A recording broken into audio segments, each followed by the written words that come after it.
Jadi saya mau memberikan pengajaran dalam tradisi gereja Katolik. Saya bangga punya Maria. Saya tidak pernah merasa salah kalau berdoa salam Maria. Saya tidak pernah merasa bersalah kalau doa-doa saya sampaikan kepada Tuhan bersama perawan Maria. Memang Eko bisa berdoa sendirian kepada Tuhan? Bisa. Bisa langsung minta kepada Tuhan? Bisa. Tetapi saya tidak layak dan tidak pantas. Saya dosa. Saya banyak banget dosa. Di gereja tidur. Kolektor cuma 1.000, 2.000.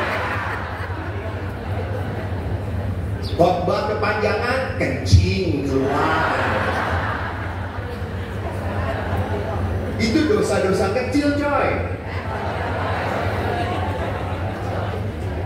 Maka saya sebagai orang Katolik, saya yang beriman dalam gereja Katolik, saya jujur, saya punya bunda. Dan bunda itu diberikan sendiri oleh siapa? Yesus. Anakku, inilah ibumu, ibu.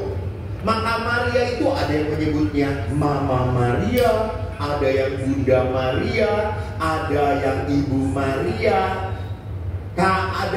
Ada Jawa itu Derek Dewi Maria. Kalau Flores Ina Maria. Lihat. Dan biasanya namanya dengan ibu itu hubungannya dekat. Orang bisa curhat dengan Ibu Maria. Tadi aja baru Ave Maria. Langsung baru nyanyi Ave Maria. Langsung merasa aku punya ibu, aku punya ibu. Bahagia sekali karena anak itu punya relasi yang intim, hangat dengan ibunya. Maka dari itulah sekarang bulan ini adalah bulan Rosario.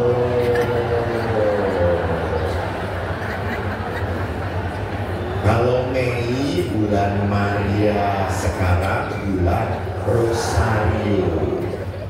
Jadi kita menghormati Tuhan bersama doa salam Maria yang kita ucapkan, yang kita kidungkan. Nah, saya pribadi sejak kecil oleh ibu saya diajari doa salam Maria. Sembah bektos Dewi Maria, kekasih Allah, Pangeran nunggil ing panjenengan dalem. Itu Jawa banget. Saya sudahnya agak lupa malahan gitu ya. Jadi ibu saya mengajarkan kita berdoa. Kita punya Ibu Maria. Saya pernah punya kesaksian waktu saya ke Larantuka. Anda tahu Larantuka itu ada di Flores.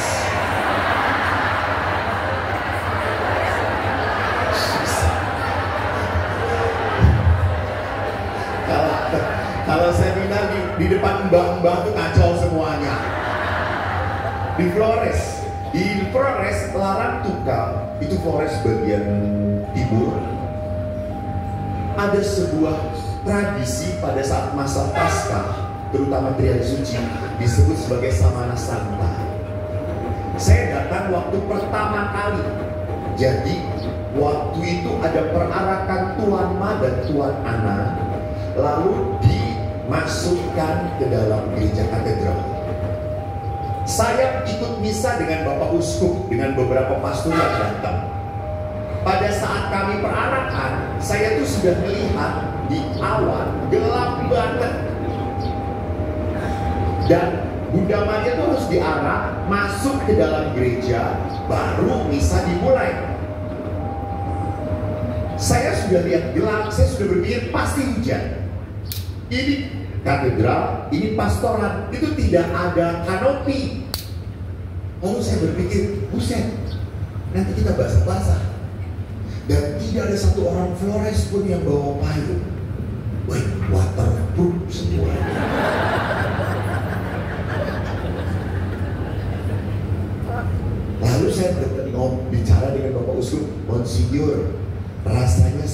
lagi hujan, Monsinyur.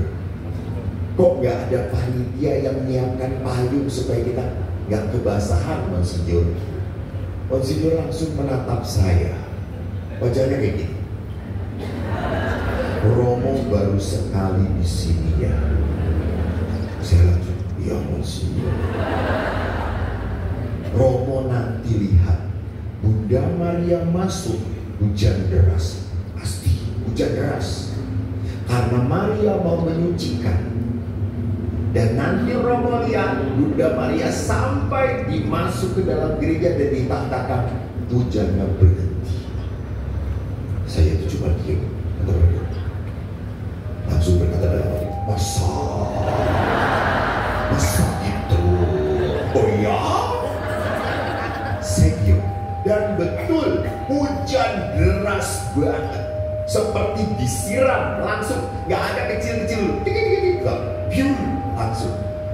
Saya berkata, nah rasain hujan besar.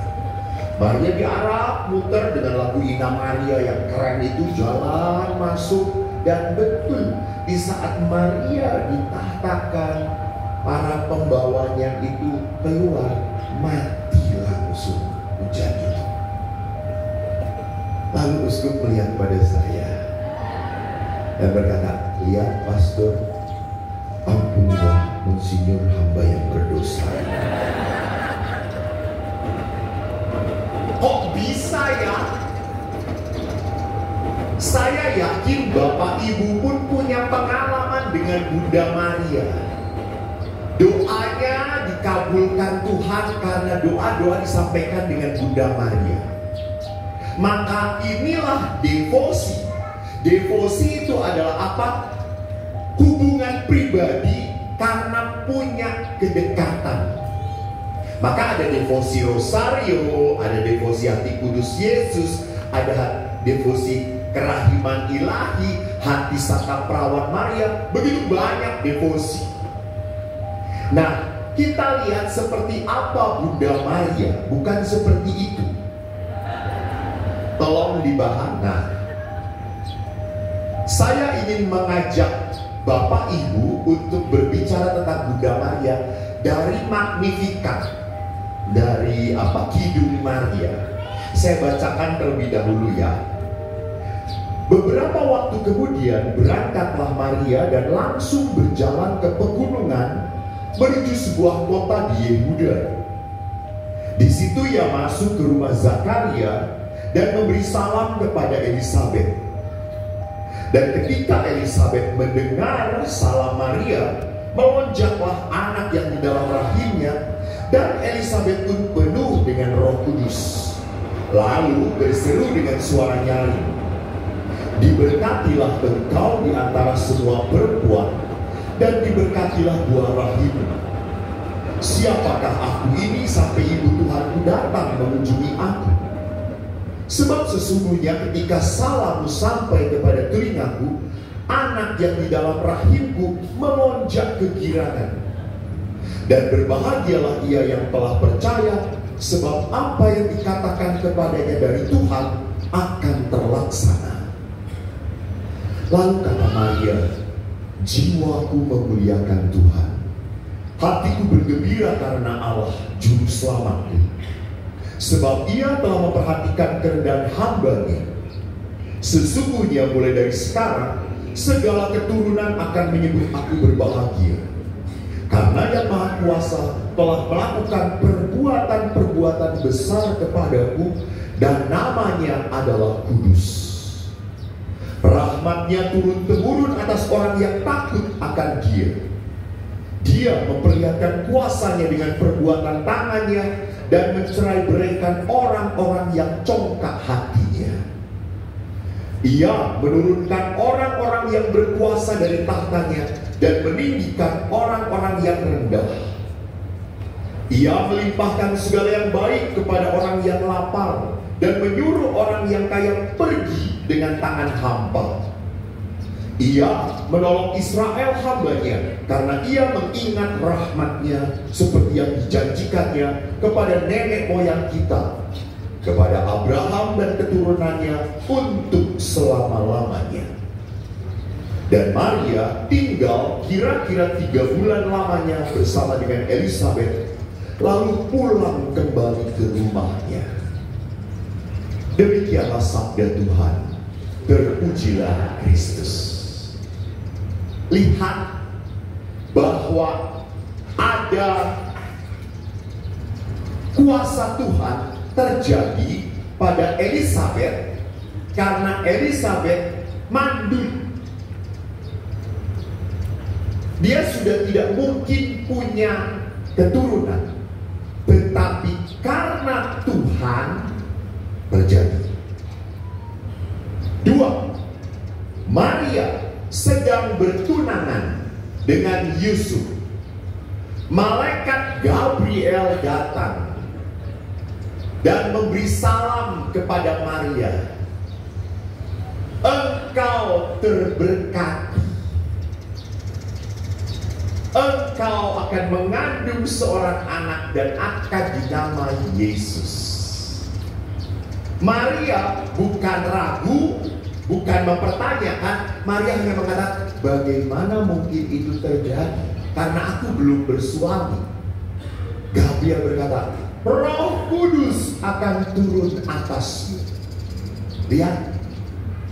Jadi perhatikan, ini 2 perempuan yang diberkati dengan Roh Kudus. Ada kuasa Tuhan. Jadi kalau Tuhan sudah campur tangan, seringkali tidak masuk akal. Itu yang dikenal dengan apa? Mujizat. Mujizat.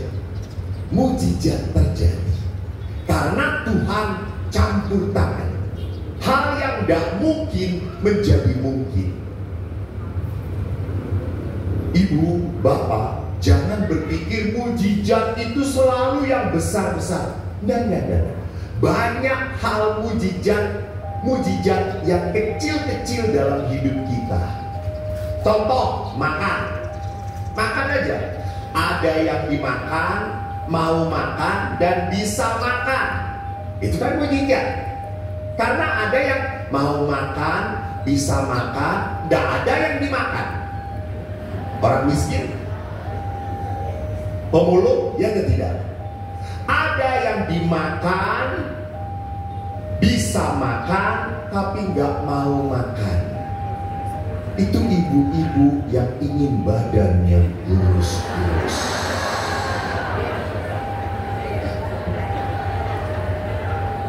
Padahal banyak yang dimakan, bisa makan. Enggak, puasa. Ibu-ibu seperti ini tuh bagus. Karena dia tahu, ingat, Yesus ke surga bagaimana? Diangkat ke surga. Jadi kalau pengikut Yesus gendut-gendut, nanti malaikat mengangkat dan malaikat berkata, gendut, dia lepasin lagi.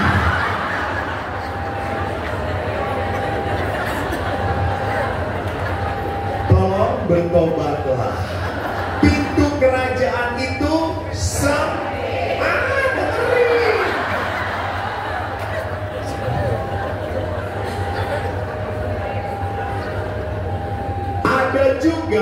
ada juga yang mau makan, ada yang dimakan tapi nggak bisa makan.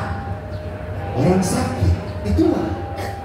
Jadi hal kecil, makan saja berkat Tuhan, mujizat dari Tuhan. Maka kalau kita lihat bagaimana kita belajar dari catatan kecil Magnificat ini menarik. Bunda Maria, emang wajah saya kurang besar ya lebih tampil di sini. Rasanya wajah ini udah cukup deh. Tuh kan jadi macet. Nah lu jadi bingung. Oke. Bunda Maria menyadari bahwa dia dikaruniai rahmat istimewa, dipilih menjadi Bunda Allah, namun ia rendah hati. Ini bagus. Ini sikap yang berkenan pada Allah. Orang ini diberkati, Maria ini diberkati, tapi Maria semakin rendah hati.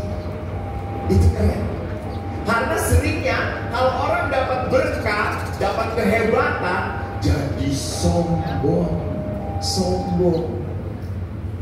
Karena ada orang yang sering ke gereja, rajin, tiap hari ke gereja, seminggu 9 kali.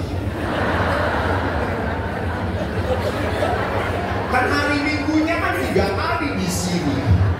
Jadi minggu pertama jadi lektor, minggu kedua jadi tata tertib, misa ketiga jadi kolektor. Betul ya? Bapak saya itu kalau minggu bisa 4 kali misa. Sampai ibu berkata, udah Pak, buat tenda aja di gereja. Jadi ada orang yang begitu aktif banget ke gereja, seringkali omongannya menyakitkan dengan orang yang jangan iya-iya.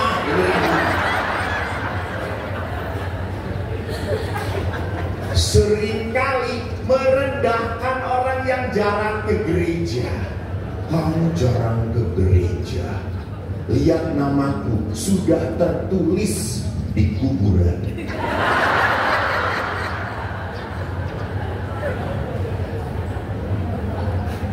Ini yang disebut sebagai orang yang angkuh hati, sombong rohani.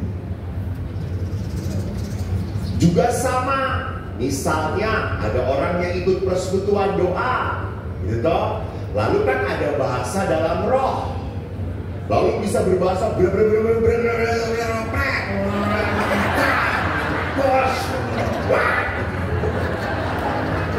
contoh, jangan disiarin, nanti saya diprotes. Sedangkan yang ini pada saat berbahasa dalam roh dia cuma pelongo-pelongo. Usianya Yesus. Lalu temannya, kamu gak bisa bahasa roh ya? Gak bisa.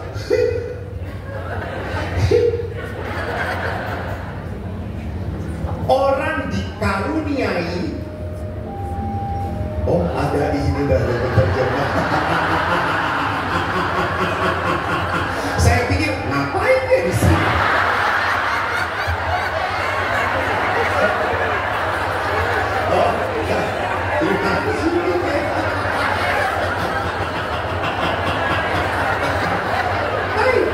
Santo Ignatius ini kaya banget ya penerjemahnya, dia dari India.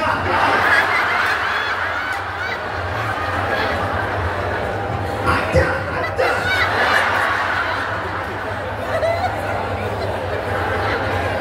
Dia kan bisa bahasa Indonesia kan? Ya iyalah, makanya menerjemahkan.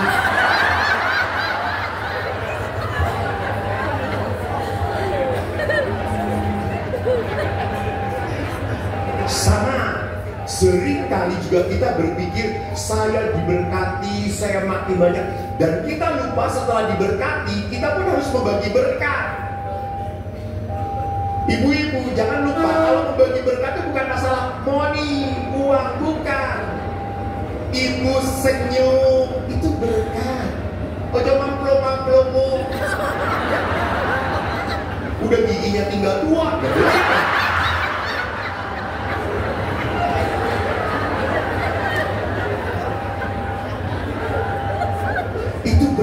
Sama, kalau misa pun pastornya berkata Tuhan bersamamu, Bob jawab, itu memberkati Tuhan dan bersama rohmu, itu pun memberkati. Anda punya waktu, kunjungi saudara-saudarimu yang sakit, doakan, jangan ngegosip.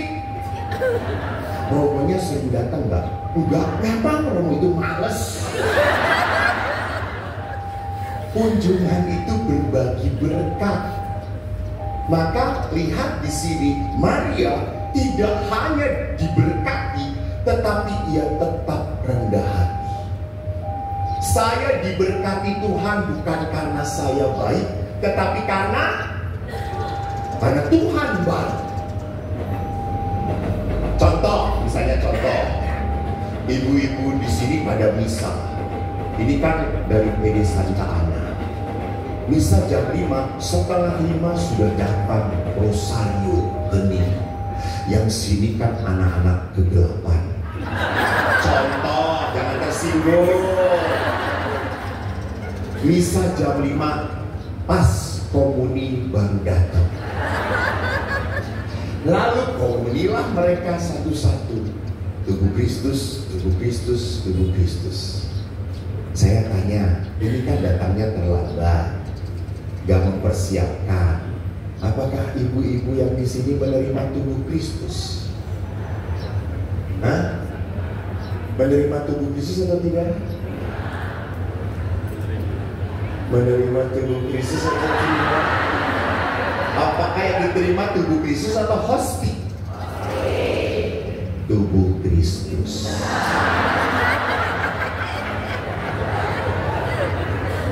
Itu hebatnya Tuhan. Walau Anda datang pas komuni, tidak ikut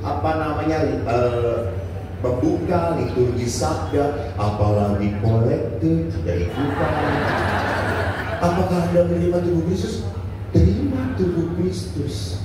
Hanya mereka menerimanya dalam keadaan tidak pantas, maka tidak ada gunanya. Tidak ada pertumbuhan rohaninya, tidak akan menyentuh. Maka kalau ke gereja Anda hanya jengkel marah, Anda tidak akan diberkati. Anda baru duduk saja romone seiki tua lama khotbahnya gak jelas. Jadi duduklah tenang, kening, Tuhan mengundangmu, Tuhan mau memberkatimu, berkat. Terimalah dengan rendah hati. Terimalah dengan rendah hati. Saya tidak pantas, tapi saya mau undang untuk di sini. Tidak hanya itu, dalam Magnificat ini ngotot ya Pak ya, prosesnya. Maria menganggap segala yang baik sebagai karunia belas kasih Tuhan. Jadi semua yang baik itu berasal dari Tuhan. Dan kalau semua yang baik berasal dari Tuhan, harus mendatangkan apa?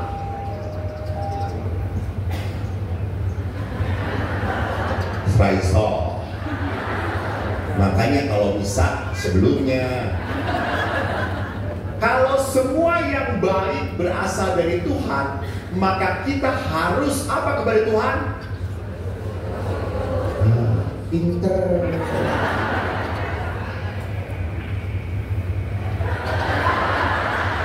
Yang protes silakan, pintu ada di buka dulu. Justru kebaikan Tuhan harus melahirkan pujian, rasa syukur. Semua kebaikan yang diberikan Tuhan harus membuat manusia bersyukur. Bersyukur. Maka Santo Paulus selalu menyatakan, bersukacitalah senantiasa dalam doa dan ucapan syukur. Bersyukur. Bersyukur. Walaupun sulit disyukuri, yang paling sulit disyukuri adalah hidup bersama pasangan. Selalu jengkel tiap hari. Apalagi suami itu makin tua makin budek. Diajak ngomong, lo, hah? Lo, hah?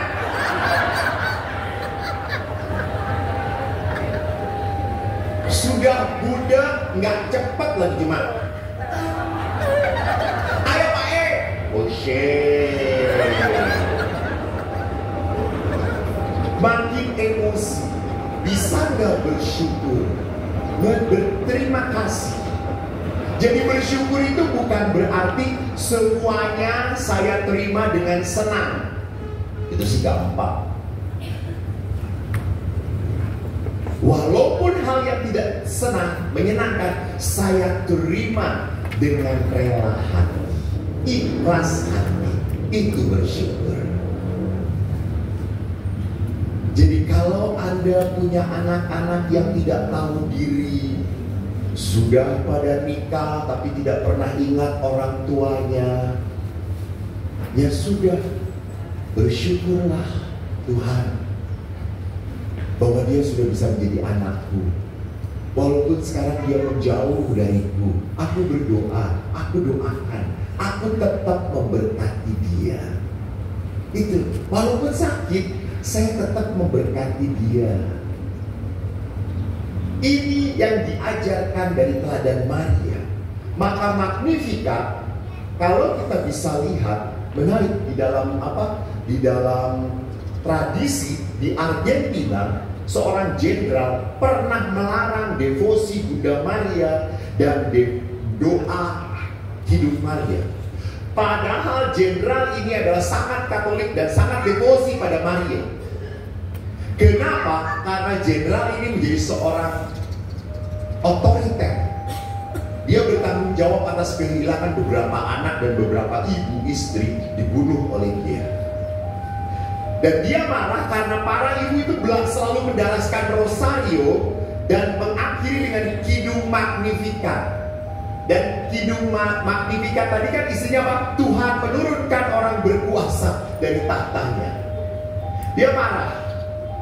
Di India, di Guatemala pun sama. Doa ini pernah di-ban, tidak diperbolehkan oleh pemerintah.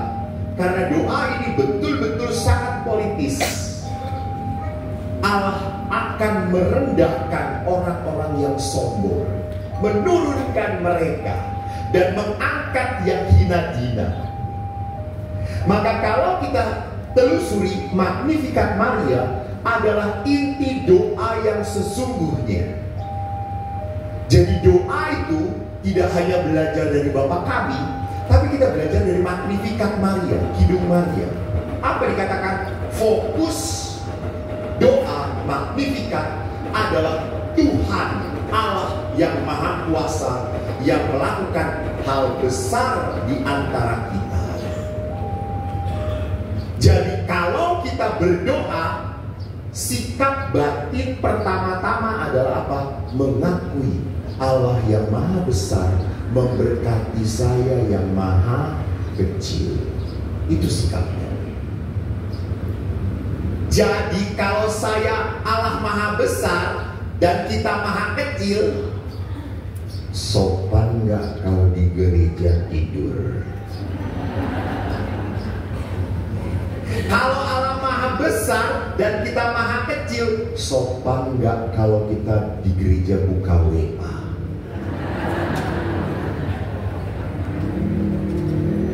Betul? Kalau Anda sudah sadar dan masih melakukan, biar Tuhan mengambil nyawa Anda.